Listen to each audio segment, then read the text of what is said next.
But I am getting told via the time and also a great question from Lex that we are about to transition into top shelf time.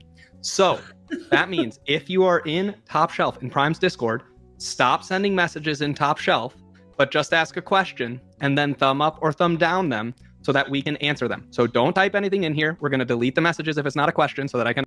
Vamos a escuchar la opinión de DHH sobre el uso de cursor en este caso y la inteligencia artificial en general al momento de desarrollar.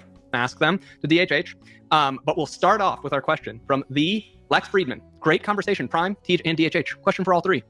From your perspective as NeoVim users, welcome to the club, by the way.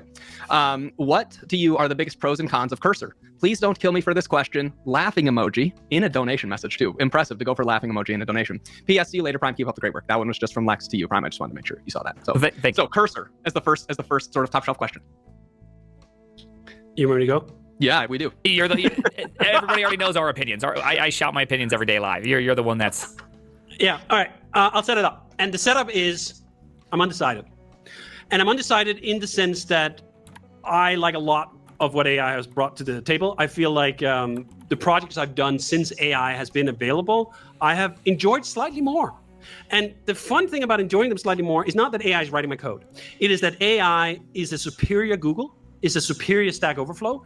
Interesante esa idea que tiene aquí DHH, ¿no? Que tomar la inteligencia artificial o estas herramientas como Copilot que te ayudan como a escribir código o ChatGPT, entre otras, ¿no? Como un Google superior o un Stack Overflow superior. Interesante, sigamos escuchándolo. It's a superior API doc, whatever. It's a superior way for me to get answers to the questions that I have in real time without all the work. It feels a little bit like we were talking earlier about what it was like learning programming before the internet. Do you know what? I'm sure some people look back upon that with some degree of nostalgia. I don't, because it didn't work for me. I didn't learn programming before the internet. It literally took the internet for me to learn programming. And part of that was that there was a Google or an Alta Vista before that. And you could search for things and you could find out. And other people had the same problems and it was better and it was faster. I do not want to go back. I don't want to go back to the pre-internet age of programming, even though I'm sure there was some cool shit going on and some wizards figured it out. I wasn't one of them. I wasn't part of that wizard club that could figure it out without the internet. So that setup is to say that like I enjoy AI as a better version of that. What I have not enjoyed is to have AI write my code. And I got a small taste of it in a recent project I did with Amacoop. Amacoop is... Claro, creo que aquí yo voy a estar de acuerdo con lo que dice DHH. Una cosa es usar la inteligencia artificial para potenciar tu trabajo, para potenciar tu flujo de trabajo, pero yo creo que es contraproducente cuando le das el control total al momento de escribir código y ni siquiera estás pensando o analizando qué es lo que está escribiendo la inteligencia artificial, ¿no? Que bueno, yo pensaría que la mayoría de los desarrolladores nos tomamos el tiempo para revisarlo, pero ahí vuelve otra vez esa pregunta, ¿no? O sea, al final del día se supone que es para agilizar nuestro trabajo, pero me toma algo de tiempo, bastante tiempo, revisar si lo hizo bien, etc. Entonces, yo también soy más de la idea de que está bien la inteligencia artificial, hay que usar herramientas como ChatGPT, Copilot, etc. Pero al mismo tiempo no dejar de lado las bases como desarrollador o como ingeniero de software. ¿Y qué son las bases? Bueno, conocer bien tu lenguaje, conocer bien las herramientas que usa tu lenguaje, conocer bien las tecnologías, las bases y a partir de ahí, bueno, utilizar la inteligencia artificial para potenciar precisamente este conocimiento. It's my sort of remix, if you want to call it that, of Ubuntu that sets up takes a fresh Ubuntu and turns it into a programming environment that I would like to use. That is literally what I do use. And I decided quite early on to write it all in Bash. And one of the reasons I wanted to write it all in Bash was Ruby could do this. Ruby's a great language for writing shell integrations and whatever. But I hadn't done that much Bash and I was like, you know what? This seems like the right pressure. I don't want to do too much. This shouldn't just do everything. It should do just enough. Bash is the right language for installing packages and a few other things. It'll have the good constraints. And I was like, I'm not a Bash expert. So AI really helped me on early on, just like, oh, I want to write this. And I'd usually write a piece of Ruby and then I'd ask for the Bash version. And I really like that because of the initial speed up. But what I also found, what was so easy to keep the training wheels on Like I found myself asking. Claro, eso es lo que me refería. Lo que él llama aquí, ¿no? De mantener las ruedas de entrenamiento encendidas. Claro, hay un punto, tiene que haber un punto en donde tienes que desarrollar tu propia lógica y desarrollar la habilidad de programar. Por ejemplo, el DHH aquí pone el ejemplo de Bash, que él se está apoyando para hacer algunos scripts, para conocer más o menos cómo funciona, para hacer preguntas clave, etcétera, ¿no? Eso sería como las ruedas de entrenamiento, ¿no? Para cuando estás, por ejemplo, aprendiendo a manejar bicicleta. Y es cierto, yo, por ejemplo, hace unos días tuve que realizar una tarea en C#, un lenguaje que no domino, no conozco muy bien, y ChatGPT, por ejemplo, haciendo unas preguntas y analizando algunas funciones, etcétera, pues pude llegar a una solución correcta, ¿no? Porque al final del día, bueno, tienes que saber las estructuras, arreglos, etcétera. Eso es prácticamente lo mismo, todos los lenguajes. Pero es importante lo que va a decir a continuación. Asking AI the same question for the fourth time because I somehow had picked up on the fact that I didn't need to remember anything. And then I realized, you know what? I don't like that. Like the training wheels are great when you're first learning to balance, but if you keep it on forever, you're never going to fucking find balance. You're never going to get the true understanding and so forth. So I have a very mixed relationship with it where... Exacto. Si nunca nos deshacemos de estas ruedas de entrenamiento, como él las llama, realmente no estamos aprendiendo a programar o a razonar, a resolver problemas.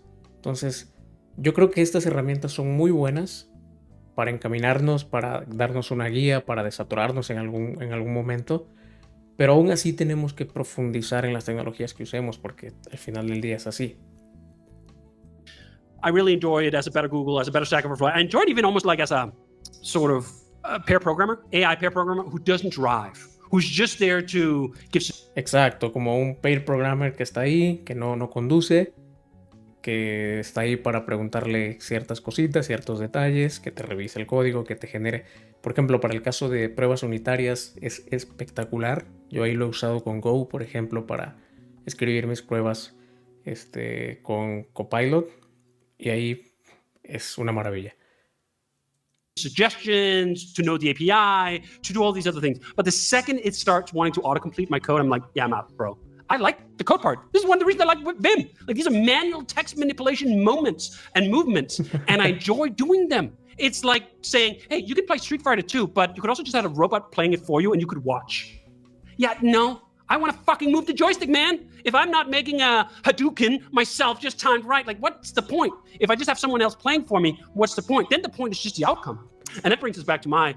Claro, yo pienso que muchos de los que estamos en este mundo de la tecnología entramos a desarrollar o aprendimos a programar por lo divertido que es, por tirar un comando, abrir la terminal, inclusive cosas tan sencillas como cambiarte de directorio, listar los directorios, ese tipo de cosas es lo que nos da felicidad, ¿no? Y eso creo que no va a cambiar. Al final puede estar la inteligencia artificial, pero creo que ese balance entre es una herramienta que nos ayuda a potenciar versus que haga todo por nosotros y dejarle completamente todo el trabajo es algo que no debemos de caer. Y bueno, también debemos de ser honestos, muchas de las herramientas que existen ahora no están en ese punto, o sea, no están lo suficientemente maduras como para no depender de un desarrollador.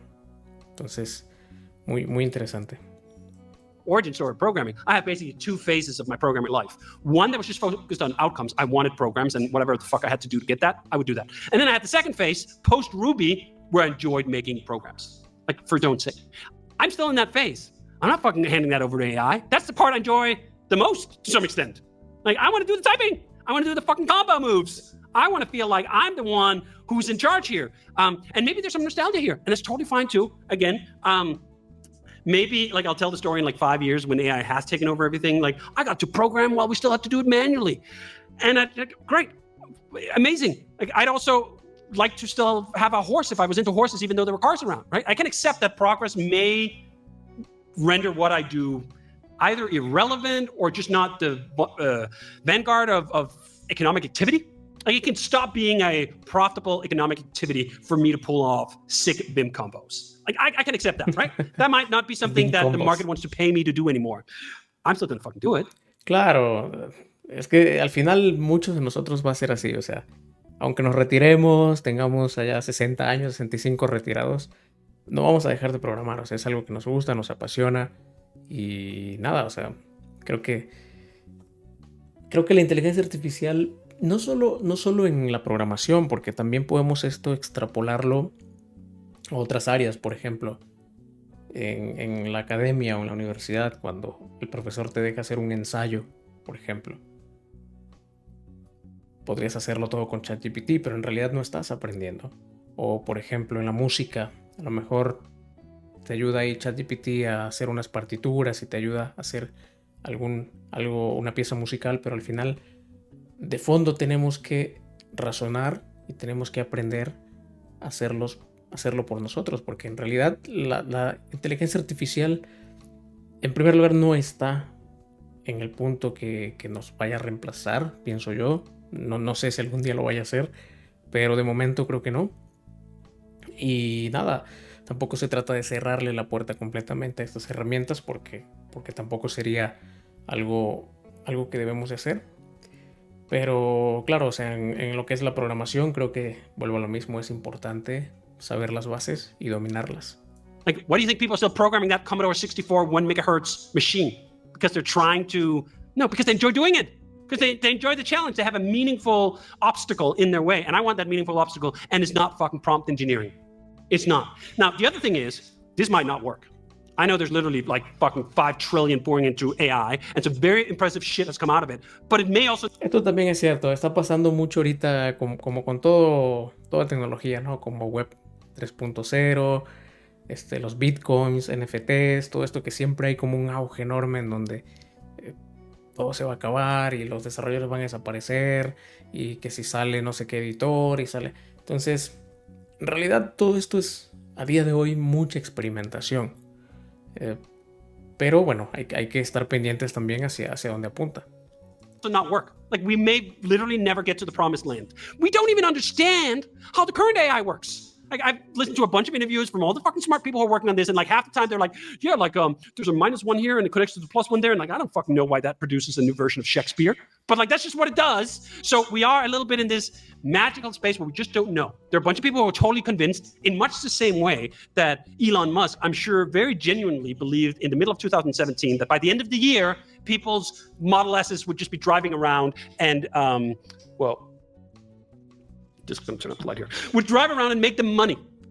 That didn't happen, but maybe it will next year. It's possible, right? I remember, I'm giving this example many times. I remember watching The Lawnmower Man. I don't know if either of you two have watched that. The Lawnmower Man was a sort of a B movie about virtual reality that came out in 1995.